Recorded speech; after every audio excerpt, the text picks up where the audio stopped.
రాష్ట్ర కాంగ్రెస్ అధ్యక్షుడు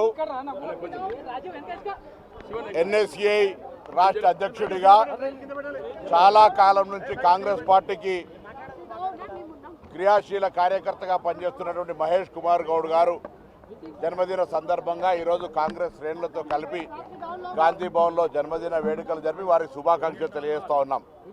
ఈరోజు రాష్ట్ర కాంగ్రెస్ పార్టీ ముఖ్యమంత్రి రేవంత్ రెడ్డి గారి నాయకత్వంలో జరుగుతున్నటువంటి ప్రభుత్వ కార్యక్రమాలని బలైన వర్గాల నాయకుడిగా మహేష్ కుమార్ గౌడ్ గారు అనేక సంవత్సరాల అనుభవం దృష్ట్యా పార్టీ కార్యకర్తలందరికీ క్షేత్రస్థాయిలో పార్టీని కూడా బలపరుస్తూ రాబోయే స్థానిక సంస్థల్లో గెలిపించే విధంగా అన్ని రకాల శక్తి ఇవ్వాలని ఆ భగవంతుని ప్రార్థిస్తూ వారికి సందర్భంగా జన్మదిన శుభాకాంక్షలు.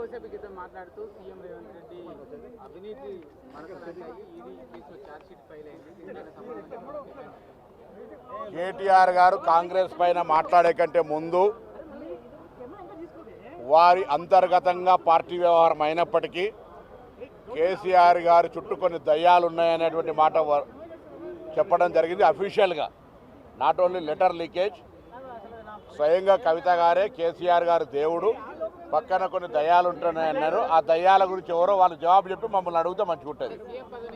కానీ ఇప్పుడు సరైన అనేక కవిత గారి మీడియా కవరేజు, కవిత గారి యొక్క ప్రెస్ కాన్ఫరెన్సులు, లీకేజీల మీద పాపం ఫీల్ అయ్యి ఏదో ఒకటి గట్టిగా అంటే కవిత గారిది పోయి మళ్ళీ కేటీఆర్ గారిది ముందు వస్తారనే ఆలోచనతో చెప్పిండా, ఎందుకు చెప్పినో తెలియదు. బేస్లెస్ ఆరోపణల మీద రియాక్ట్ అయ్యే అవసరం లేదు.